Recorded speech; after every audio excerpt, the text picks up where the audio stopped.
يا حامل القرآن قد خصك الرحمن بالفضل والتيجان والروح والريحان يا حامل القرآن. نحمده ونصلي على رسوله الكريم اما بعد فاعوذ بالله من الشيطان الرجيم بسم الله الرحمن الرحيم ان الذين يتلون كتاب الله واقاموا الصلاة وانفقوا مما رزقناهم سرا وعلانية يرجون تجارة لن تبور صدق الله العظيم. رب اشرح لي صدري ويسر لي امري واحلل عقدة من لساني يفقهوا قولي واجعل لي وزيرا من اهلي آمين یا رب العالمین. پچھلی کلاس میں ہم نے اس کتاب کا آغاز کیا تھا اور مقدمہ ہم پڑھ رہے تھے، تو صفحہ نمبر 4 نوٹس کی آخری لائن پہ آ جائیے. آخری جو گفتگو جاری تھی وہ یہ تھی کہ اس کتاب کے اندر جو احادیث ہوں گی وہ زیادہ تر صحیح احادیث ہوں گی، بہت کم جو ہیں وہ ضعیف احادیث وہ بیان کریں گے اور وہ وضاحت بھی کریں گے.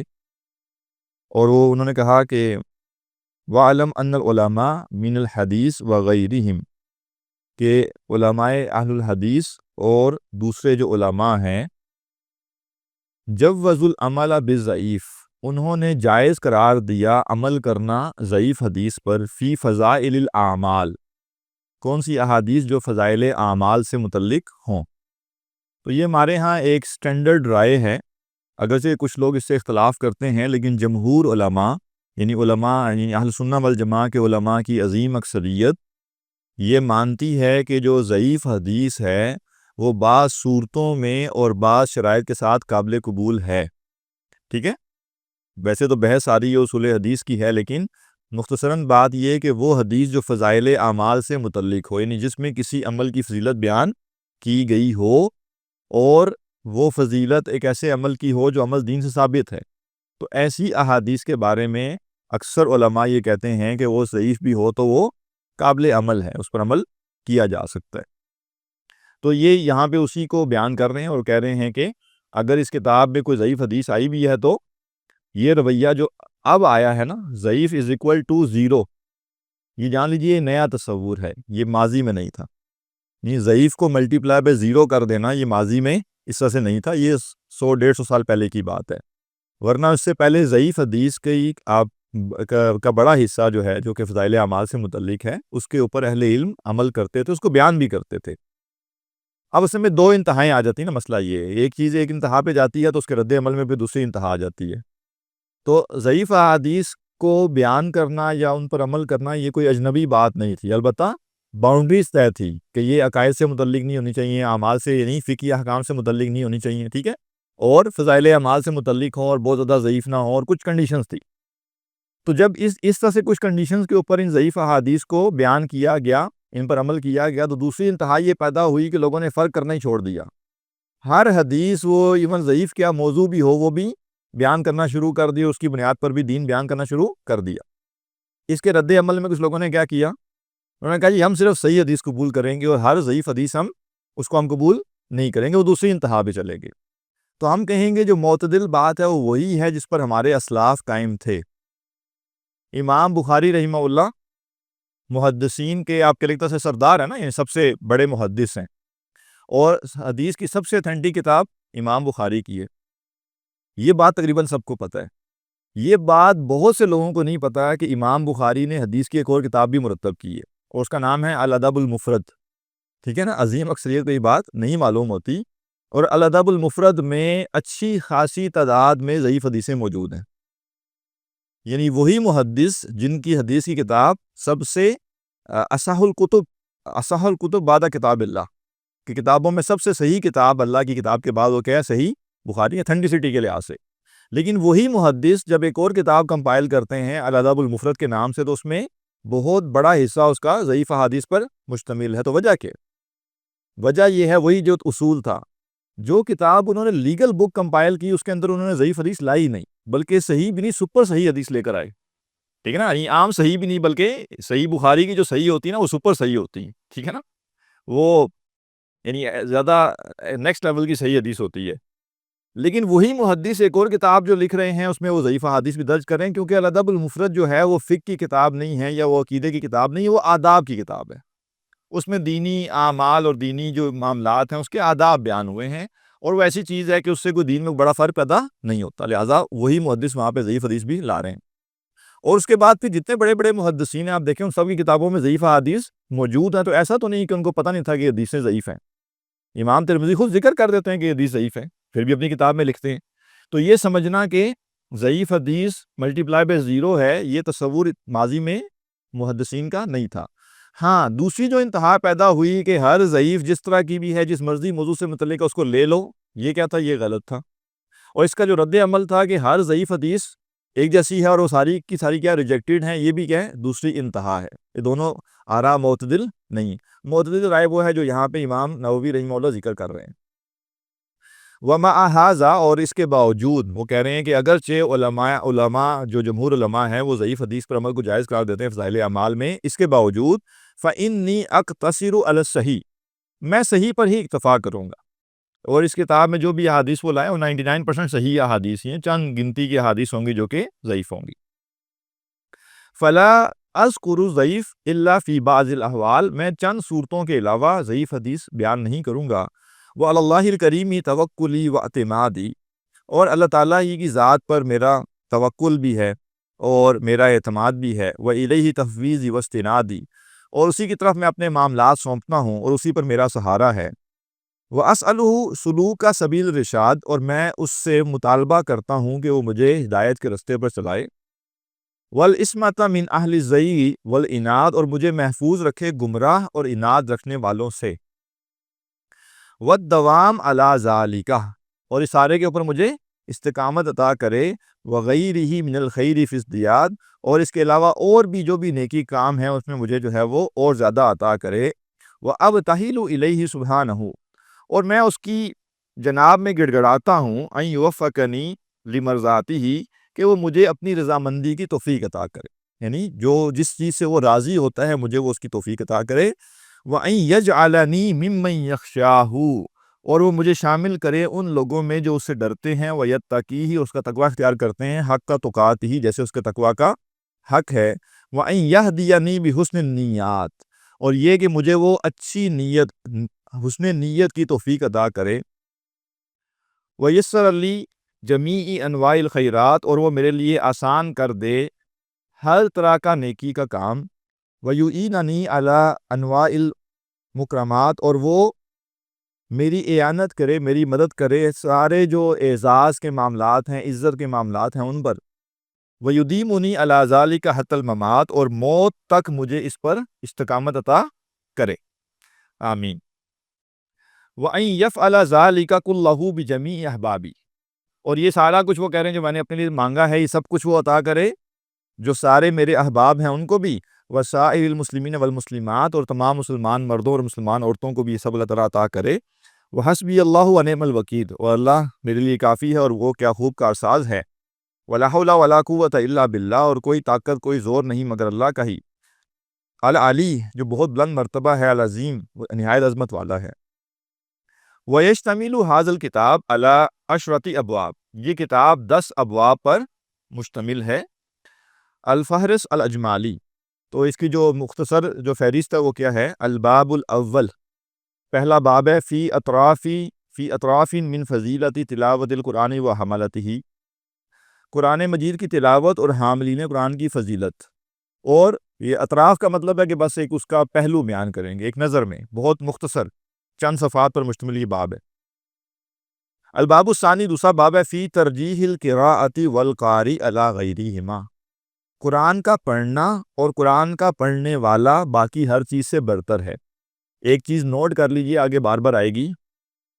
شروع کی صدیوں میں قاری قرآن سے مراد آج والا قاری نہیں تھا، ٹھیک ہے؟ جو شروع کی صدیاں تھی اسلام کی، اس میں قاری قرآن سے مراد قرآن کا عالم ہوتا تھا۔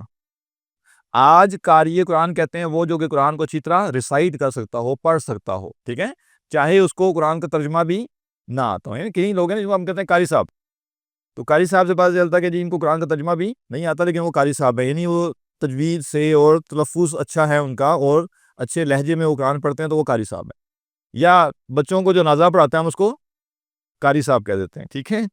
تو یہ کنفیوز نہیں کرنا، شروع کی صدیوں میں قاری قرآن سے مراد عالم قرآن تھا، واضح کہ قرآن کا پڑھنے والا، یعنی جو قرآن کا علم رکھتا ہے۔ تو لہٰذا یہ جو دوسرا باب ہے یہ کیا ہے؟ فی ترجیح القراءۃ والقاری، قرآن کا پڑھنا ہر چیز کے پڑھنے سے کیا ہے؟ افضل ہے، اور قرآن کا پڑھنے والا ہر چیز کے پڑھنے والے سے افضل، یعنی قرآن کا علم حاصل کرنے والا دنیا کے ہر علم حاصل کرنے والے سے افضل ہے۔ تو علم اور علم حاصل کرنے والا دونوں کے بارے میں وہ کہہ رہے ہیں کہ یہ بہتر ہیں باقی سب سے۔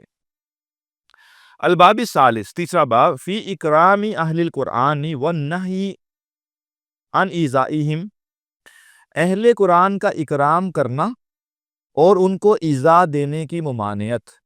یہ کچھ عربی کی چھوٹی موٹی اس میں ٹیکسٹ میں مسٹیکس ہو سکتی ہیں۔ تو یعنی جو اہل قرآن ہیں، جن کا مرتبہ قرآن کی وجہ سے ہے، جن کا تعارف قرآن ہے، ان کا اکرام کرنا اور ان کو ایذا دینے سے بچنا۔ اگر سوچئے ہم نے آج تک زندگی میں کبھی کسی نے ہمیں یہ سکھایا ہے کہ اہل قرآن کا اکرام کیا ہوتا ہے اور اہل قرآن کی کو ایذا نہیں دینی؟ یہ ہمیں کبھی کسی نے نہیں سکھایا۔ باقی ہر چیز ہم سیکھتے ہیں اس معاشرے میں، ٹھیک ہے نا، یہ بھی سیکھ لیتے ہیں کہ ترانہ جب پڑھا جائے تو کیسے کھڑے ہونا ہے، لیکن جو قرآن ہمارا نظریہ ہے، ہمارا مرکز ہے، اس کے بارے میں ہم نہیں پڑھتے کہ اس کا احترام کیا ہے اور جو اہل قرآن ہے ان کا احترام کیا۔ تو انشاءاللہ اس باب میں ہم یہ چیز دیکھیں گے۔ الباب الرابع، چوتھا باب ہے، فی آداب معلم القرآن و متعلمہ، قرآن کے پڑھنے اور پڑھانے والوں کے آداب۔ جس نے قرآن پڑھنا ہے اس کے کیا آداب ہیں، کن چیزوں کا خیال رکھنا ہے، اور جو قرآن پڑھانے والا ہے اس کو کن چیزوں کا خیال رکھنا ہے۔ الباب الخامس، فی آداب حامل القرآن، حاملین قرآن کے آداب۔ الباب السادس، چھٹا باب ہے، فی آداب القراءہ، قرآن پڑھنے کے آداب۔ وہوا معظم الکتاب و مقصودہ، اور وہ کہہ رہے ہیں یہ جو باب ہے یہ کتاب کا بڑا حصہ ہے اور اس کا اصل مقصود ہے۔ الباب السابع، ساتواں باب، فی آداب الناس کلہم مع القرآن، قرآن سے متعلق ہر طرح کے لوگوں کے آداب۔ الباب الثامن، آٹھواں باب ہے، فی الآیات والسور المستحبہ فی اوقات و احوال مخصوصہ، ان آیات اور صورتوں کا بیان جو مخصوص اوقات اور مخصوص حالات میں پڑھنا مستحب ہے۔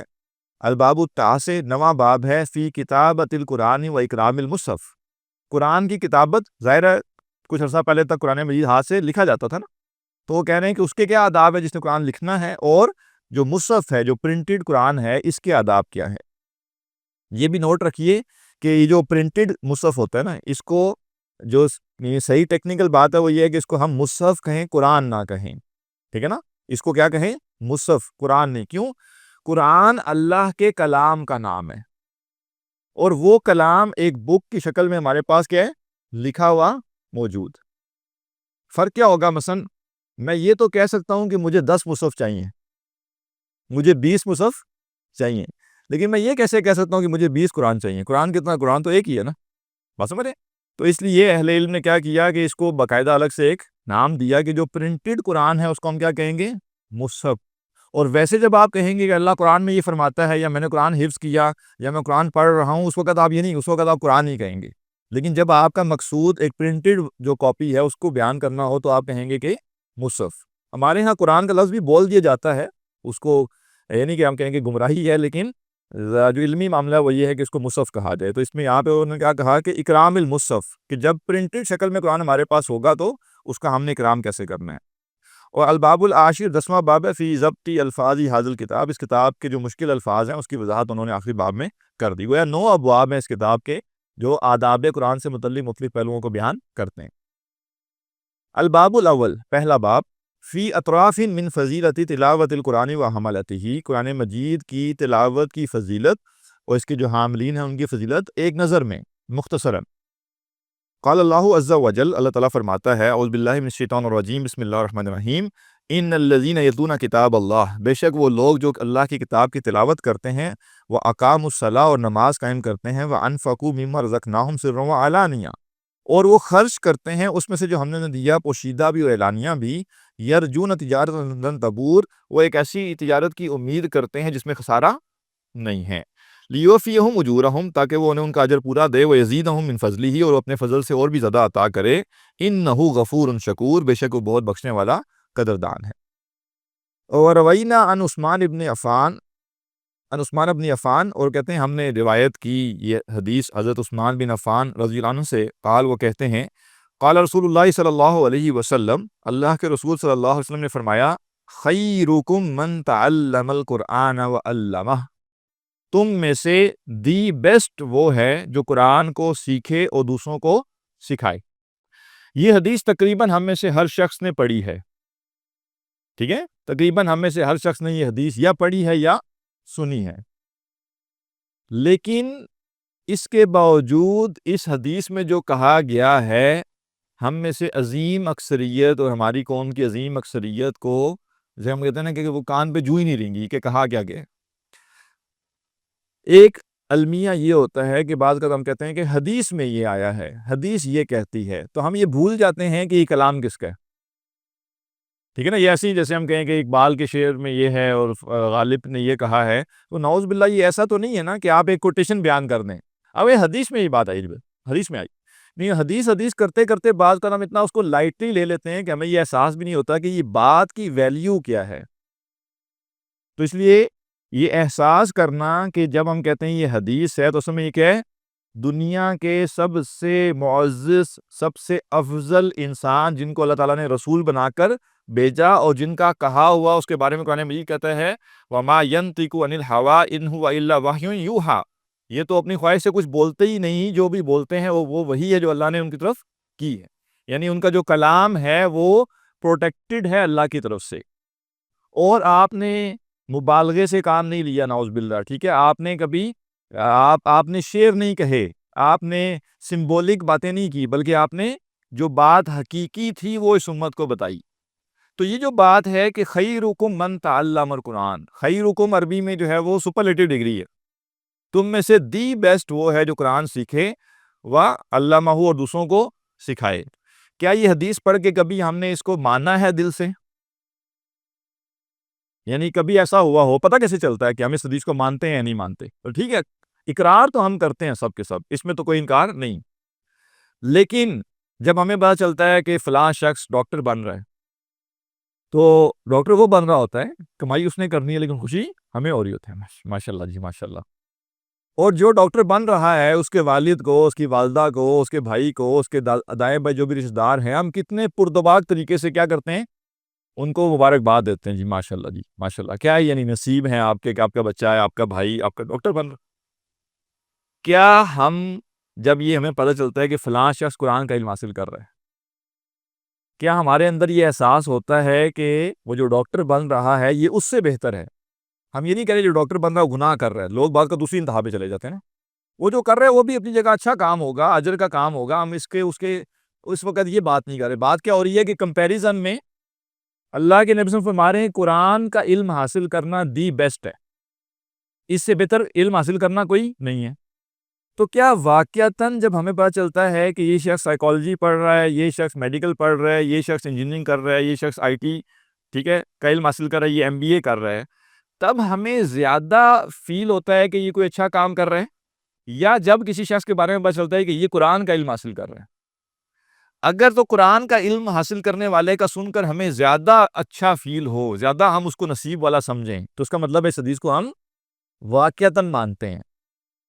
اور اگر کسی کا بات چلے کہ اچھا جی میں قرآن کا علم حاصل کر رہا ہوں، اچھا اندر سے ہوتا ہے کہ ٹھیک ہے چلو، اب افسوس ہی کیا جا سکتا ہے نا، نعوذ باللہ، ٹھیک ہے نا، کہ اب تم ضائع کر رہے ہو اپنے آپ کو، یہ رویہ نا ہمارے معاشرے میں۔ اور جیسے پتہ چلتا ہے کہ کوئی شخص دنیا کا علم حاصل کر رہا ہے، تو اور اس کا نا ایک انداز بھی ہے نا، جب کسی چیز کو آپ بیسٹ جانتے ہیں نا تو اس کے بارے میں آپ کا رویہ بھی مختلف ہوتا ہے۔ مثلا کوئی شخص آپ کو بتاتا ہے کہ جی میں انجینئرنگ کر رہا ہوں، آپ ایک بندے سے ملے اور اس نے آپ کو بتایا میں انجینئرنگ کر رہا ہوں، تو آپ کا اگلا سوال کیا ہوگا؟ جی کہاں سے کر رہے ہو؟ وہ بتائے گا جی میں فلاں یونیورسٹی سے کر رہا ہوں، کون سی والی، یہ اسلام آباد والی یا وہ جو ہے وہ دوسرے علاقے فیصل آباد والی، لاہور والی، ٹھیک ہے نا؟ اچھا ڈپارٹمنٹ کون سا ڈپارٹمنٹ، اچھا ہاں، تو ہم اس سے 4-6 سوال کریں گے، اس کا مطلب ہے کہ ہم بھی اس سے کچھ فیملیئر ہے۔ لیکن جیسے ہی کوئی کہتا ہے کہ میں قرآن پڑھ رہا ہوں، سوال ختم، ٹھیک ہے نا؟ جی کیا کریں جی میں قرآن سیکھ رہا ہوں، اچھا اللہ قبول کرے. ظاہر ہے پتہ ہی نہیں ہے نا کچھ اور کہ ہم اس سے ہی پوچھیں کہ ہاں بھئی آپ قرآن جو ہے کیا تفسیر پڑھ رہے ہیں یا آپ حدیث پڑھ رہے ہیں, کیا پڑھ رہے ہیں, ٹھیک ہے نا, سیرت پڑھ رہے ہیں, کیونکہ ہمیں بھی اس سے کچھ زیادہ سروکار نہیں, ٹھیک ہے نا. تو یہ بڑا عام مشاہدہ ہے کہ آپ دنیا کے علم کی بات کریں تو وہ آپ سے باقاعدہ پوچھیں گے اچھا کون سی والی انجینئرنگ کر رہے ہیں, کہاں سے کر رہے ہیں, بیچ کون سا ہے آپ کا, ٹھیک ہے, اور یہ اور وہ سارا کچھ پوچھیں گے. لیکن قرآن کے بارے میں بات آئے گی تو چپ, بالکل بس جان لیے کہ بس قرآن پڑھ رہے ہیں بس کافی, ٹھیک ہے نا. تو یہ ہمیں چیز بتاتی ہے کہ ہمیں ہمارا اس حدیث پر ایمان جیسا ہونا چاہیے ویسا نہیں ہے. اور جب ہم اپنے بچوں کی پلاننگ کر رہے ہوتے ہیں کہ انہوں نے مستقبل میں کیا پڑھنا ہے, تو لسٹ میں قرآن ہوتا ہی نہیں ہے, ٹھیک ہے نا. وہ جو کنسیڈریشن کی لسٹ ہوتی ہے اس میں قرآن ہوتا ہی نہیں ہے. ہاں میں اس بارے میں پریشان ہوں کہ میں اس کو ڈاکٹر بناؤں یا میں اس کو انجینئر بناؤں. آج کل پائلٹ جو ہیں ان کا بھی مارکیٹ اچھی چل رہی ہے, ٹھیک ہے نا, MBA بھی کیا جا سکتا ہے. ادھر تو بندے کی کنفیوژن ہے, لیکن یہاں تو لسٹ میں ہے ہی نہیں کہ کیا میں اس کو قرآن پڑھانے پہ لگاؤں. تو یہ بھی اس حدیث پر ہمارا جو ایمان ہونا چاہیے اس کے نہ ہونے کی ایک نشانی ہے, ٹھیک ہے.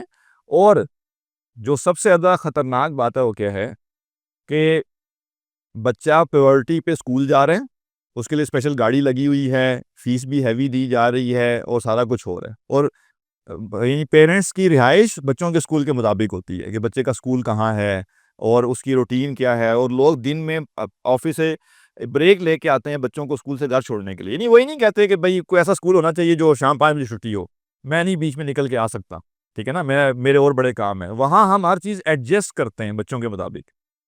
یہی بچہ جب 11-12 سال لگانے کے بعد میٹرک تک پہنچ جاتا ہے اور ہمیں احساس ہوتا ہے کہ اس کو قرآن پڑھنا چاہیے, تو ہم کہتے ہیں ابھی پہلے کالج پورا کر لیں. وہ 2 سال کالج میں جاتا ہے, پھر ہم کہتے ہیں اب یونیورسٹی کا اس کا ٹائم ہے. تو اکثر جیسے تجربہ بھی ہمیں ہوتا ہے کہ بعض اوقات کچھ لوگ رابطہ کرتے ہیں اور وہ کیا کرتے ہیں کہ آپ اس طرح کریں نا, کوئی ایسا کورس شروع کریں جو گرمیوں کی چھٹیوں کے اندر ٹھیک ہے نا گھول کے آپ پلا دیں. یعنی ہم نے اگر قرآن کو ویلیو دینی بھی ہے تو جتنی ہمیں دنیا گنجائش دے دے گی اتنی. ایک دفعہ ایک خاتون نے رابطہ کیا کہ وہ میرا بچہ ہے اور چھٹیاں ہو رہی ہیں تو آپ کو اس طرح کا کورس, تو میں نے انہیں بتایا کہ اتفاق سے کورس ہو تو رہا ہے لیکن فلاں ڈیٹ سے فلاں ڈیٹ تک ہے. کہا اوہو نہیں نا, چھٹیاں ختم ہو جائیں گی نا بیچ میں, ٹھیک ہے نا, اسکول کی چھٹیاں ختم ہو جائیں گی نا, تو آپ کچھ ایسا کریں کہ وہ کورس چھٹیوں کے اندر ختم ہو جائے. کیا پڑھانا ہے کیا نہیں پڑھانا, بس آپ ایک کھانا پوری کریں نا. یعنی ان کو اس سے کوئی پرواہ نہیں ہے کہ اگر ہم 50 دن کوئی چیز پڑھانا چاہتے ہیں تو 25 میں کیسے پڑھی جائے گی.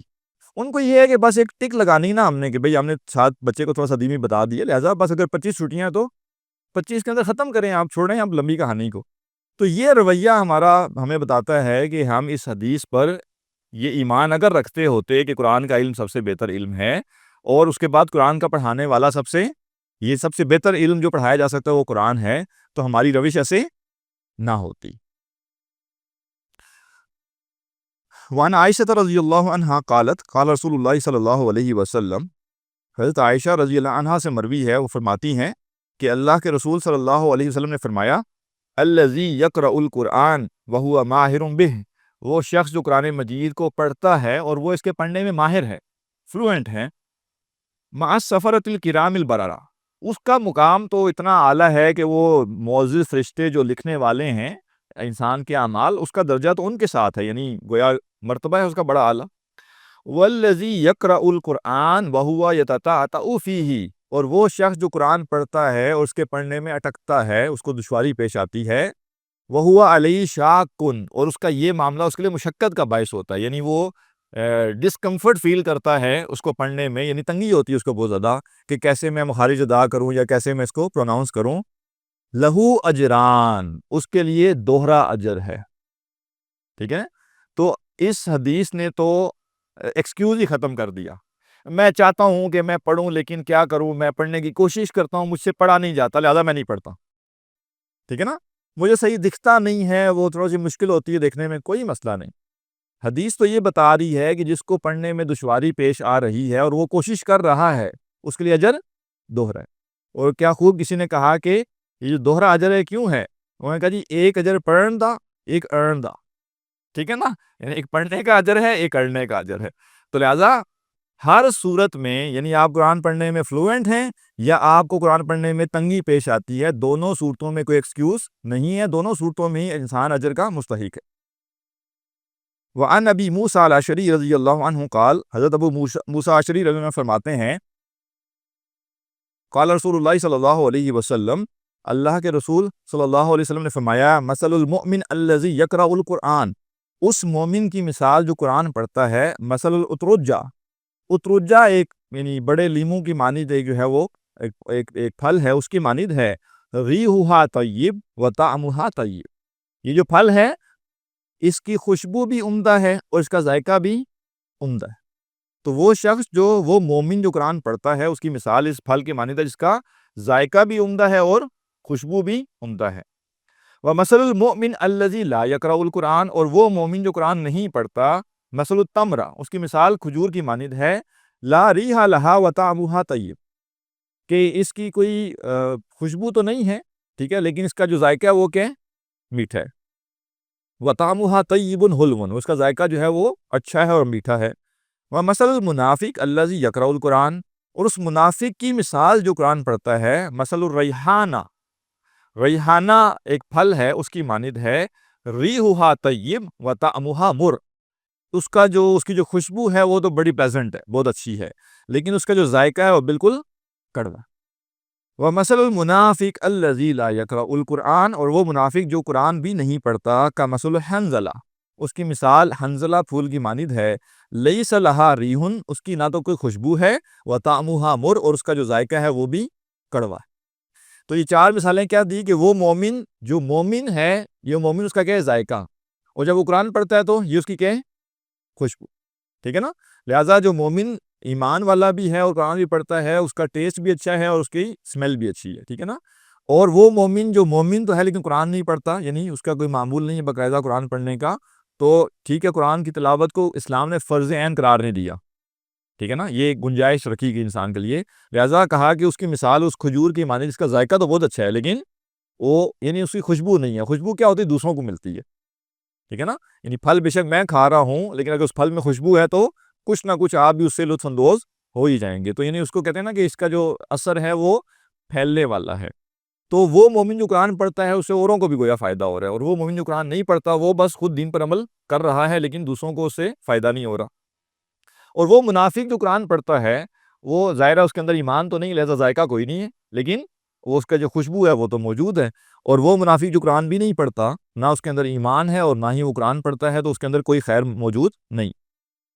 وعن عمر بن خطاب رضی اللہ تعالی عنہ ان نبی صلی اللہ علیہ وسلم قال، حضرت عمر بن خطاب رضی اللہ عنہ سے روایت ہے، وہ کہتے ہیں کہ اللہ کے نبی صلی اللہ علیہ وسلم نے فرمایا، ان اللہ تعالی یرفع بہذا الکلام اقواما ویضع بہ آخرین، بے شک اللہ تعالیٰ اس کلام کے ذریعے قوموں کو بلند کرتا ہے اور اس کے ذریعے ہی قوموں کو پست بھی کرتا ہے۔ یعنی قوموں کی بلندی اور پستی اس قرآن کی بنیاد پر ہے۔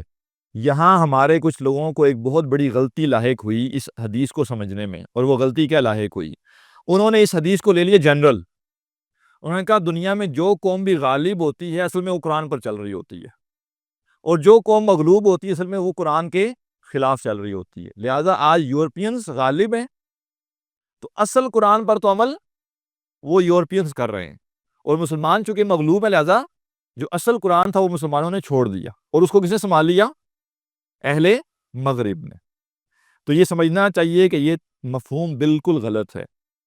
یہ حدیث اس کانٹیکس میں ہے کہ وہ قوم جس کی بنیاد قرآن ہے، وہ قوم جس قرآن کی بنیاد پہ اکٹھی ہوئی ہے، جمع ہوئی ہے، جو اس قرآن پر ایمان رکھنے والی ہے، اس قوم کا غلبہ اور پستی قرآن کے ساتھ جڑا ہوا ہے، ٹھیک ہے نا؟ آج ہمارے کچھ لوگوں کو یہ غلط فہمی ہے کہ اگر ہماری معیشت مضبوط ہوگی تو کیا ہوگا؟ اسلام غالب ہو جائے گی۔ ابھی سادگی کو کیا کہیے، یو اے ای کی معیشت مضبوط نہیں ہے، قطر کی معیشت مضبوط نہیں ہے، سعودیہ کی معیشت مضبوط نہیں ہے، کویت کی معیشت مضبوط نہیں ہے، بحرین کی معیشت مضبوط نہیں ہے کیا؟ یہ کہاں سے آ گیا کہ وہ قومیں جو قرآن کو ماننے والی ہیں ان کی معیشت مضبوط ہوگی تو اس معیشت سے اسلام کو فائدہ ہوگا؟ ابھی تک تو الٹا چل رہا ہے، جس کی معیشت جتنی مضبوط ہے اس نے سب سے پہلے سجدہ کیا، یعنی یو اے ای جو ہے اس سے بڑھ کے تو کوئی شیطانی کسی نے نہیں کی نا اس وقت، سب سے پہلے تو وہ آگے بڑھا ہے، اور جس طرح سے اس نے اسرائیل کو اس سارے عرصے میں سپورٹ کیا ہے کھل کر، تو اور آپ کون سی معیشت مضبوط کریں گے؟ شکر کریں ہماری معیشت اتنی مضبوط نہیں، ٹھیک ہے نا، ورنہ شاید ہم یو اے ای سے 4 ہاتھ آگے ہوتے اس معاملے میں، ٹھیک ہے نا۔ تو لہٰذا یہ چیز کہاں سے آئی کہ جی ہمارا غلبہ جو ہے وہ معیشت کی بنیاد پہ ہوگا؟ پھر کہتے ہیں یہ ٹیکنالوجی ہوگی تو غلبہ ہوگا، بھئی ایٹم بم آپ رکھ کے بیٹھے ہوئے ہیں، ٹھیک ہے نا، اور ٹیکنالوجی پیچھے کیا رہ گئی ہے؟ لیکن اس کے باوجود دنیا میں ذلیل ترین قوموں میں سے ہم ایک ہیں۔ اس کی وجہ کیا ہے؟ دیکھیں وہ قومیں جو قرآن کو مانیں گی ہی نہیں، وہ تو مادہ پرست ہیں، ان کا غلبہ مادیت کی بنیاد پہ، لیکن وہ قومیں جو قرآن کو ماننے والی ہیں، جو کہتی ہیں کہ ہمارا منشور قرآن ہے، اور یہ کہنے کے بعد وہ قرآن کے اوپر عمل نہ کریں، یہ قومیں کبھی غالب نہیں آ سکتی، ٹھیک ہے نا، یہ کبھی دنیا میں غالب نہیں آ سکتی جب تک یہ قرآن کو واپس تھام نہ لیں۔ اور ہمیں پتہ چلتا ہے نا کہ حضرت عمر نے کہا نا کہ یہ جو ہمیں غلبہ ملا ہے کس بنیاد پہ ملا ہے؟ قرآن کی بنیاد پہ، اور اگر ہم نے کبھی اس کو چھوڑ دیا تو یہ سارا غلبہ ختم ہو جائے گا۔ تو حضرت عمر نے یہ نہیں کہا کہ دنیا میں جو قوم غالب ہوگی وہ قرآن کی وجہ سے ہوگی، بلکہ یہ بات یا یہ حدیث جو ہے یہ ان قوموں سے متعلق ہے جو قرآن کو ماننے والے ہیں، اگر وہ قرآن کا حق ادا کریں گے تو یہ قرآن ان کو عروج عطا کرے گا۔ صحابہ نے نہ معیشت مضبوط کی، نہ سب سے زیادہ اسلحہ ان کے پاس تھا، ٹھیک ہے، ایک چیز ان کے پاس ہوئی، وہ کیا تھی کہ اس قرآن کے تقاضے انہوں نے بہترین طریقے پر پورے کیے، باقی سب کمیاں جو تھی اللہ تعالیٰ نے کمپنسیٹ کر دی، ایک کمی کمپنسیٹ نہیں ہوگی، اور وہ کون سی ہے کہ اگر آپ اس قرآن کے مطابق نہ چل رہے ہو، ٹھیک ہے نا، طاقت اور پیسہ اور وسائل اور افرادی قوت یہ سب تو اس کی تو کمپنسیشن اسلام کہتا ہے ہو جائے گی۔ یعنی فرشتے جو اترتے ہیں نا وہ ایمان دینے کے لیے نہیں اترتے، ٹھیک ہے نا، فرشتے جو نازل ہوتے ہیں وہ اس لیے نازل ہوتے ہیں کہ اچھا لوگوں میں ایمان کم ہے تو ہم کیا کریں، ان کا ایمان ریچارج کر دیں، بلکہ ایمان ایک سرٹن لیول پہ پہنچتا ہے تو فرشتے آتے ہیں، اور فرشتے کس چیز کو کمپنسیٹ کرنے آتے ہیں؟ جو آپ کے پاس جہاز کم ہے، تلواریں کم ہیں، ٹینک کم ہے، جو بھی آپ کا اسلحہ ہے وہ کم ہے، وہ کمپنسیٹ فرشتے آگے کر دیں گے۔ آپ کے پاس افراد کم ہے، وہ فرشتے آگے کمپنسیٹ کر دیں گے، لیکن ایمان کو فرشتے آگے کمپنسیٹ نہیں کرتے۔ وعن ابی امامۃ الباہلی رضی اللہ عنہ قال، حضرت ابو امامہ باہلی رضی اللہ عنہ سے روایت ہے، وہ فرماتے ہیں سمعت رسول اللہ صلی اللہ علیہ وسلم یقول، میں نے رسول اللہ صلی اللہ علیہ وسلم کو فرماتے ہوئے سنا، اقرؤوا القرآن، قرآن مجید پڑھا کرو، فإنہ یأتی یوم القیامۃ شفیعا لأصحابہ، کیونکہ یہ قیامت کے دن اپنے پڑھنے والے کے لیے شفاعت کرے گا۔ تب آپ سوچئے کہ ہم زندگی میں کوئی کام کرنے لگتے ہیں نا، بڑا اہم کام، اور ہمیں لگتا ہے کہ سفارش کچھ کام دے گی، تو بڑا تلاش کرتے ہیں کہ 6 مہینے بعد وہ بچے نے ڈگری پوری کرنی ہے اور اس نے کہیں جاب کرنی ہے، تو اس کی جاب کے لیے کہاں سے سفارش مل سکتی ہے؟ تو جس کو یہ پتا ہے کہ مرنا تو ہے اور مرنے کے بعد حشر کا جو میدان ہے وہاں بھی پہنچنا ہے، تو اس کو سب سے بڑی ٹینشن یہی ہوگی کہ وہاں کیا کیا ایلیمنٹس ہیں جو مجھے بچا سکتے ہیں ایک برے عذاب سے۔ تو قرآن مجید اور احادیث ہمیں بہت سی رہنمائی دیتی ہیں کہ کیا کیا چیزیں ہیں جو حشر کی سختیوں کو کم کر سکتی ہیں۔ اس میں سے ایک بات اس حدیث میں کیا فرمائی کہ قرآن مجید پڑھا کرو، قیامت کے دن یہ کیا کرے گا؟ سفارشی بن کے آئے گا، شفاعت کرے گا اپنے پڑھنے والے کے لیے۔ وعن ابن عمر رضی اللہ عنہما عن نبی صلی اللہ علیہ وسلم قال لا حسد الا فی اثنتین، حضرت عبداللہ بن عمر رضی اللہ عنہ سے روایت ہے کہ نبی اکرم صلی اللہ علیہ وسلم نے فرمایا کہ حسد نہیں ہے مگر 2 لوگوں میں۔ یہاں جو حسد کا لفظ ہے نا وہ استعارتاً استعمال ہوا ہے رشک کے لیے، ٹھیک ہے نا، بعض کا جیسے ہم اردو زبان میں بھی یہ کرتے ہیں نا کہ کوئی بات جو ہم کرتے ہیں تو مطلب جیسے ہم کہتے ہیں نا کہ بھئی ہاں مطلب میں نے ہی اس کا دماغ خراب کیا ہے، تو اب اس کا مطلب یہ نہیں ہوتا کہ واقعی دماغ خراب کی، اس کا مطلب یہ ہوتا ہے کہ اس کی جو سوچ تبدیل ہوئی ہے وہ میں نے ہی کچھ سمجھایا تو ہوئی ہے۔ اسی طرح یہاں فرمایا لا حسد الا فی اثنتین، رشک جائز نہیں ہے، رشک کرنا صحیح نہیں ہے مگر 2 لوگوں پر، یعنی اس دنیا میں صرف 2 قسم کے لوگ ہیں جن پر آپ رشک کر سکتے ہیں، باقی کسی پر رشک نہیں کر سکتے۔ کون کون سے ہیں؟ رجل آتاہ اللہ القرآن، پہلا وہ شخص جسے اللہ تعالیٰ نے قرآن کا علم عطا کیا، فہو یقوم بہ آناء اللیل و آناء النہار، اور وہ دن اور رات اس کے حقوق ادا کرنے کے لیے کوشاں ہے، تو اس کے اوپر بندہ رشک کر سکتا ہے۔ اور رشک کیا ہوتا ہے؟ کہ کاش میں بھی ایسا بن جاؤں۔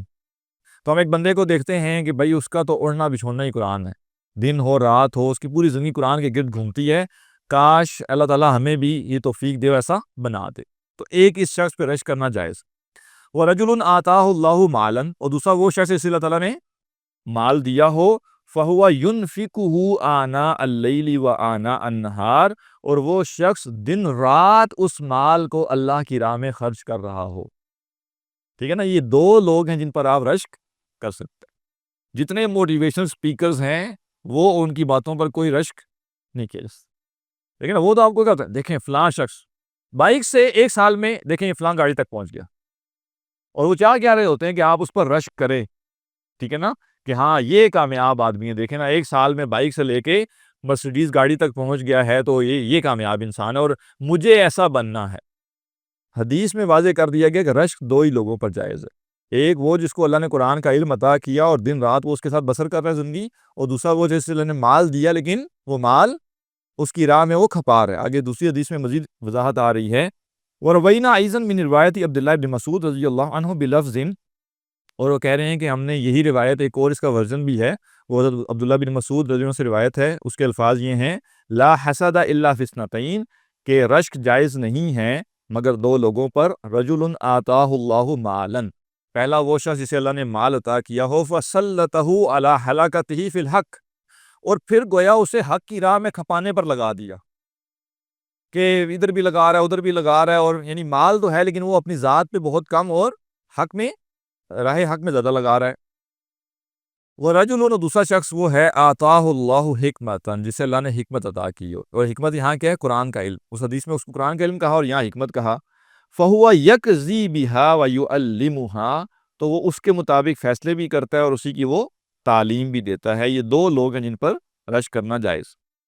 وعن عبداللہ بن مسعود رضی اللہ عنہ قال قال رسول اللہ صلی اللہ علیہ وسلم من قرأ حرفا من کتاب اللہ تعالی. حضرت عبداللہ بن مسعود روایت کرتے ہیں کہ رسول اللہ صلی اللہ علیہ وسلم نے فرمایا، جس نے اللہ کی کتاب سے ایک حرف پڑھا فَلَهُ حسنہ، اس کے لیے ایک نیکی ہے. وَالْحَسَنَةُ بِعَشْرِ أَمْثَالِهَا، اور ہر نیکی 10 کے برابر ہے. یہ اللہ تعالیٰ کی رحمت ہے کہ نیکی کا اجر سٹارٹ ہی منیمم 10 ٹائم سے ہوتا ہے. آپ نیکی کریں گے ایک، لیکن آپ کو جو منیمم اجر ملے گا وہ 10 گنا ہوگا. لا اقول، میں نہیں کہتا، الف لام میم حرفن، کہ الف لام میم ایک حرف ہیں، ولیکن الف حرف، لیکن الف ایک حرف ہے، ولام حرف، اور لام ایک حرف ہے، ومیم حرف، اور میم ایک حرف. تو گویا قرآن مجید وہ کتاب ہے جس کا ہر حرف پڑھنے پر 10 نیکیاں ہیں. بعض اہل علم نے استدلال کیا اس حدیث سے، اور انہوں نے کہا کہ اللہ کے نبی صلی اللہ علیہ وسلم نے یہاں پہ حروف مقطعات کی مثال دی. ٹھیک ہے نا، آپ ذالکہ کی مثال بھی دے سکتے تھے نا، حاذا کی مثال بھی دے سکتے تھے، لیکن آپ نے کیا کیا؟ حروف مقطعات کی مثال دی. تو اس سے وہ استدلال یہ کرتے ہیں کہ حروف مقطعات کے معنی سمجھنا ممکن نہیں ہے، اور حروف مقطعات پڑھنے پہ بھی کیا ہے؟ 10 نیکیاں ایک حرف پہ. گویا جو شخص قرآن نہیں بھی سمجھتا وہ بھی اگر یہ قرآن کا ایک حرف پڑھے گا تو اس کو 10 نیکیاں ملیں گی. اب آپ اس کا معاملہ سوچئے کہ جو پڑھتا ہے اور سمجھتا بھی ہے. ٹھیک ہے نا، اس کی نیکیاں کتنی ہیں؟ وہ کہہ رہے ہیں یہ تو منیمم اجر ہے کہ جس کو نہیں بھی سمجھ آتا اس کو بھی ایک حرف پڑھنے پہ 10 نیکیاں ہیں، لیکن جس کو سمجھ آتا ہے اور جو اس کے مطابق عمل بھی کر رہا ہے اور جو اس کی تعلیم بھی دوسروں کو دے رہا ہے، اس کا ایک حرف پڑھنا جو ہے اس کی نیکیاں کتنی ہوں گی. وعن ابی سعید الخدری رضی اللہ عنہ عن النبی صلی اللہ علیہ وسلم قال یقول سبحانہ و تعالی، حضرت ابو سعید خدری سے روایت ہے کہ نبی اکرم صلی اللہ علیہ وسلم نے فرمایا، اس میں سے جو اللہ سبحانہ و تعالیٰ فرماتا ہے، یعنی حدیث قدسی ہے یہ،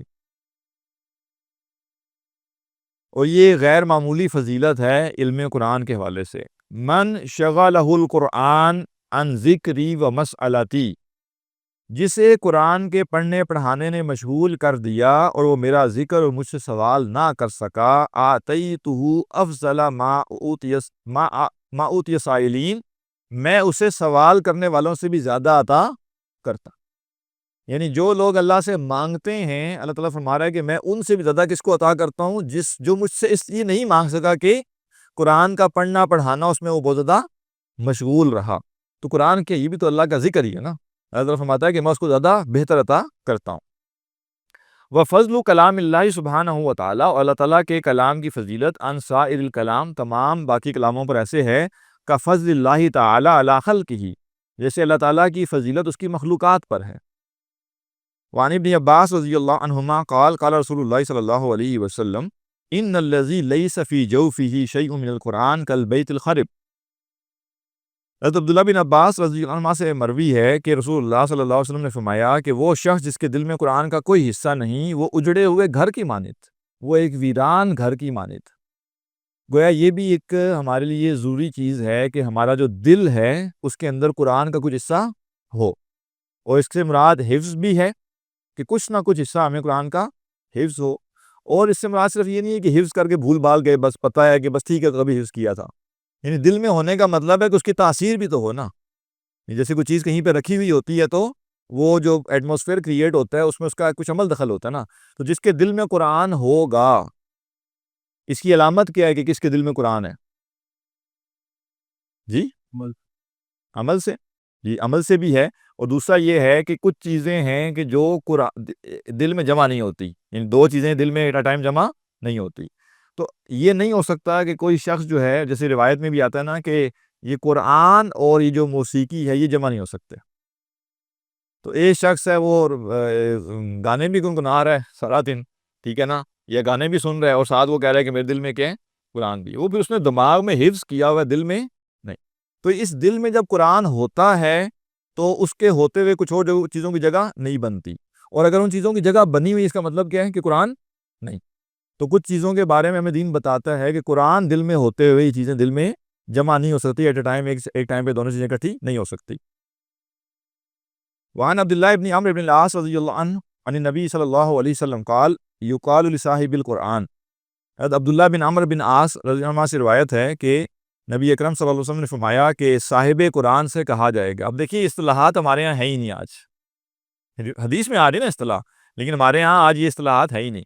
یقال لصاحب القرآن، صاحب قرآن سے کہا جائے گا، یعنی جس کا قرآن سے تعلق تھا، قرآن اس نے یاد کیا ہوا تھا، ٹھیک ہے، کیا کہا جائے گا؟ اقرا ورقی، پڑھو اور درجے چڑھتے جاؤ، ورتل کما کنت ترتل فی الدنیا، اور ٹھہر ٹھہر کر پڑھو جیسے تم دنیا میں ٹھہر ٹھہر کر پڑھتے تھے۔ فإن منزلتک عند آخر آیہ تقرؤها، تمہاری جو منزل ہوگی، تمہاری جو ڈیسٹنی ہے، وہ اس آخری آیت پہ جو تم پڑھو گے۔ تو دو چیزیں، جتنا قرآن زیادہ یاد ہے اتنی بلندی، اور جتنا ٹھہر ٹھہر کر پڑھیں گے اتنا ڈسٹنس طے ہوگا۔ تو جو دنیا میں تیز گام کی سپیڈ سے لگا ہوا تھا تو وہ جنت میں جا کے بھی جو مرضی کر لے گا، اس کی سپیڈ کم نہیں ہو سکے، ٹھیک ہے نا۔ لہٰذا ایک تو اس حدیث میں ہمیں تلقین یہ کی گئی کہ ہمیں قرآن یاد ہونا چاہیے جتنا ہو سکے۔ اچھا، حفظ قرآن کے حوالے سے ہمارے معاشرے میں ایک بات تو بہت اچھی یہ رائج ہے کہ ہم کچھ بھی ہو جائے بچوں کو حفظ پہ لگاتے ہیں، اور یہ بہت اچھی بات ہے، لیکن ایک نیگیٹو بات پتہ نہیں ہمارے معاشرے میں کہاں سے آ گئی کہ حفظ کا مطلب ہے پورے قرآن کا حفظ، ٹھیک ہے نا، حفظ کا مطلب پورے قرآن کا حفظ ہے۔ بھئی وہ اس حفظ کی تکمیلی شکل ہے، ایک پارہ یاد کر لیں، 2 پارے یاد کر لیں، 3 پارے یاد، جتنا آپ کر سکتے اتنا کریں۔ لہذا ہمارے معاشرے میں 2 طرح کے لوگ ہیں، ایک وہ جن کو قرآن پورا یاد ہے، اور ایک وہ جن کو 10-12 صورتیں یاد ہیں۔ یہ درمیان والا گروہ ہمارے یہاں نہیں پایا جاتا جس کو 2 سپارے یا 3 سپارے یا 4 سپارے بھی یاد ہوں۔ لہذا جس نے پورا حفظ نہیں کرنا وہ بھی کوشش یہ کرے کہ یعنی جس قدر وہ حفظ کر سکتا ہے، اس کے لیے فیزیبل ہے، وہ اتنا حفظ کرے، ٹھیک ہے نا، اور کم از کم اور کچھ نہیں تو آخری منزل جو ہے اس کی کوشش کی جائے کہ وہ انسان پوری حفظ کر سکے، تھوڑی تھوڑی کر کے، کسی کے ساتھ بیٹھ کر اس کو سناتا رہے۔ تو لہذا جتنا ہو سکے وہ حفظ کرنا چاہیے۔ وعن معاذ ابن انس رضی اللہ عنہ ان رسول اللہ صلی اللہ علیہ وسلم قال من قرأ القرآن وعمل بما فیہ۔ حضرت معاذ بن انس سے روایت ہے کہ رسول اللہ صلی اللہ علیہ وسلم نے فرمایا کہ جس نے قرآن پڑھا اور جو کچھ اس میں تھا اس پر عمل کیا، البس اللہ والدیہ تاجا یوم القیامہ، قیامت کے دن اس کے والدین کو اللہ تعالیٰ تاج پہنائے گا۔ اس حدیث کے حوالے سے ہمارے ہاں یہ غلط فہمی پائی جاتی ہے کہ یہ حافظ قرآن کے لیے ہے، یہ حافظ قرآن کے لیے نہیں ہے۔ کیا فرمایا؟ من قرأ القرآن، جس نے قرآن پڑھا، وہ عمل بما فیہ، اور اس قرآن میں جو کچھ تھا اس پر اس نے عمل کیا، البس اللہ والدیہ تاجا یوم القیامہ، اللہ تعالیٰ اس کے والدین کو قیامت کے دن تاج پہنائے گا، ضوءہ احسن من ضوء الشمس فی بیوت الدنیا، اس تاج کی جو روشنی ہوگی وہ دنیا میں گھروں میں جو سورج چمکتا ہے اس کی روشنی سے زیادہ حسین ہوگی۔ فما ظنکم بالذی عمل بہذا، تمہارا اس شخص کے بارے میں کیا گمان ہے جس نے اس پر عمل کیا. یعنی یہ فضیلت اگر اس کے والدین کو حاصل ہے تو جس نے خود عمل کیا ہے تمہارا اس کے بارے میں کیا گمان ہے.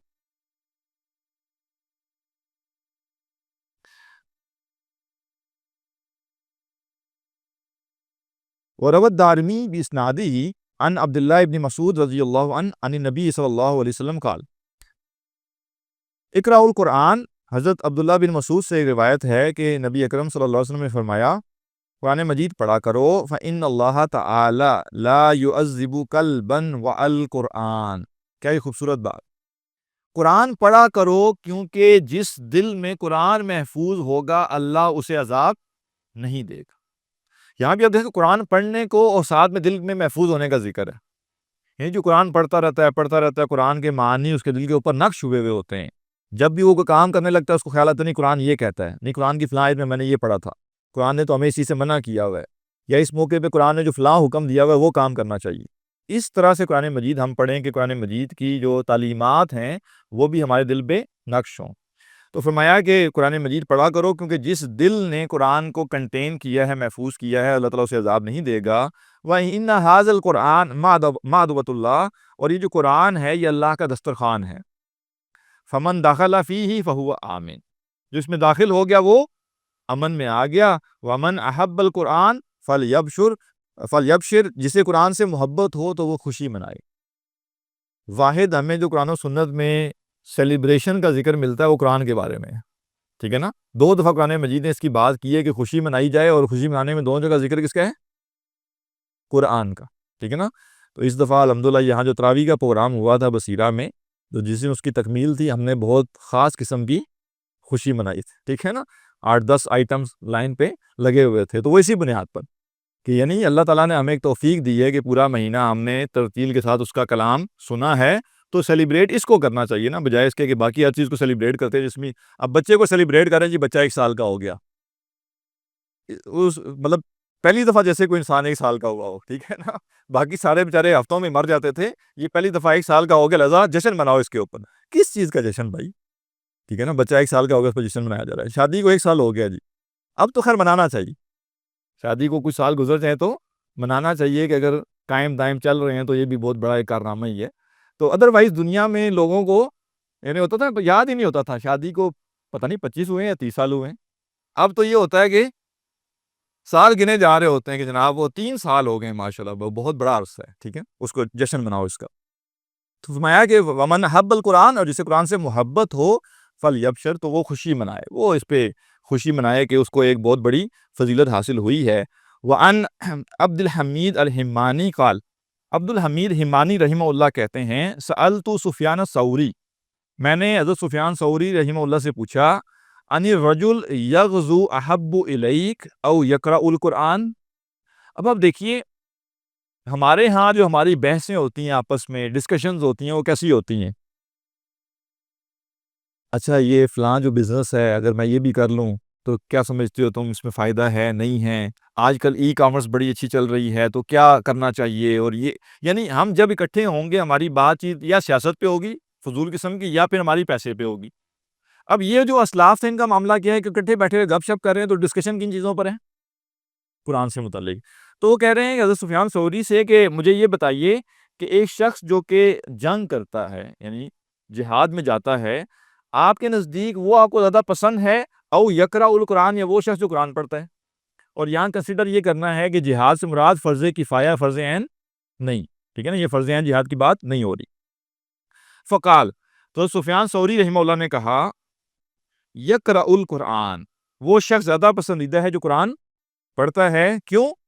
یہ دیکھیں اب ایمان کس چیز کا نام ہے. لأن النبی صلی اللہ علیہ وسلم قال, کیونکہ اللہ کے نبی صلی اللہ علیہ وسلم نے فرمایا خیرکم من تعلم القرآن وعلمہ, تم میں سے دی بیسٹ وہ ہے جو قرآن پڑھے اور دوسروں کو پڑھائے. انہوں نے کہا کہ جب جنگ کرنا آپشنل ہے تو حدیث ہمیں کیا بتا رہی ہے کہ دی بیسٹ جنگ کرنا نہیں ہے بلکہ قرآن کا پڑھنا پڑھانا ہے. لہٰذا وہ کہتے ہیں کہ اس حدیث سے استدلال کر کے میں کیا کہہ رہا ہوں کہ جس کے پاس 2 چوائسیز ہیں کہ وہ جنگ کرے یا وہ قرآن پڑھے, تو میرے نزدیک زیادہ افضل کون ہے, قرآن پڑھنے والا زیادہ افضل ہے. کیونکہ حدیث کہہ رہی ہے کہ وہ خیرکم, تم میں سے دی بیسٹ وہ ہے جو قرآن پڑھے. تو یہ اسلاف کا معاملہ تھا. اور آگے انشاءاللہ آپ یہ کتاب پوری پڑھیں گے، آپ دیکھیں گے یعنی آپ کو لگے گا وہ دنیا ہی کوئی اور تھی، وہ لوگ ہی کوئی اور تھے، ان کی ڈسکشنز، ان کی فکریں بالکل کچھ اور تھی اور ہماری فکریں بالکل کچھ اور ہیں. تو اسی پہ ہم اکتفا کرتے ہیں. الحمدللہ یہ باب ہم نے پڑھ لیا.